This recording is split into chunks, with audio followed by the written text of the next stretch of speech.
Thank you.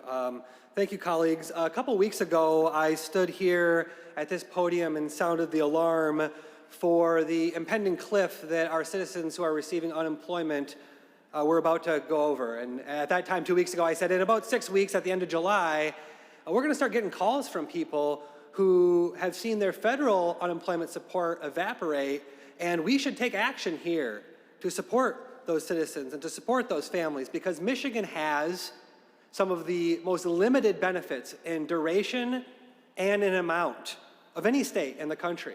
And it's the $600 federal addition that has been critical to keeping food on tables, keeping mortgages paid, and keeping families together. So I'm here again sounding the alarm to say that that reckoning is coming even sooner. If the feds do not extend unemployment support, our residents are going to see the checks they receive plummet. Consider for a second the server who's used to working double shifts several times a week and now has no customers. Their pay might go down from $962 a week to $362 a week. What is that going to mean to that server? What is that going to mean to their family?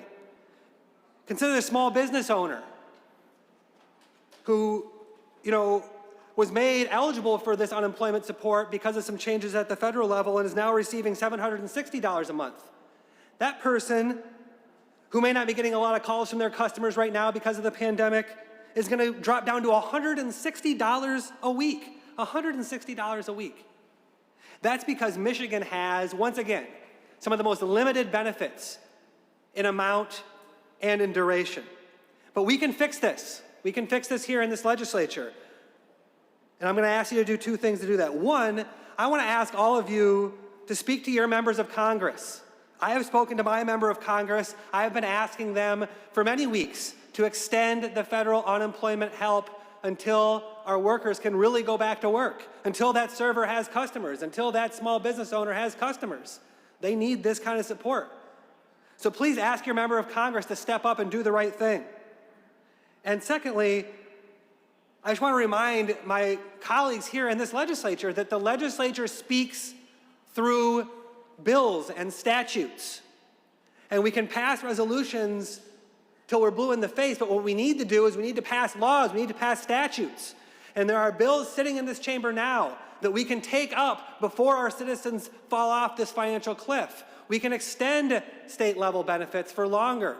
That bill's been sitting in committee. We can extend and increase the benefits that the state of Michigan provides to our workers. We should do that. This legislature should act on behalf of its citizens in the way that legislatures are supposed to act, by passing bills, by changing the law to increase our unemployment support.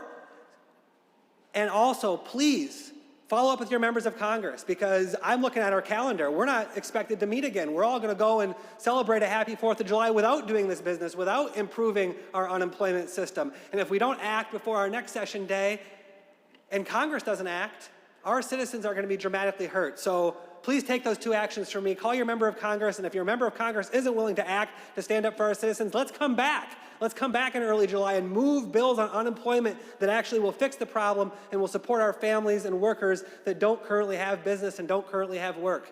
Thank you, Mr. Speaker.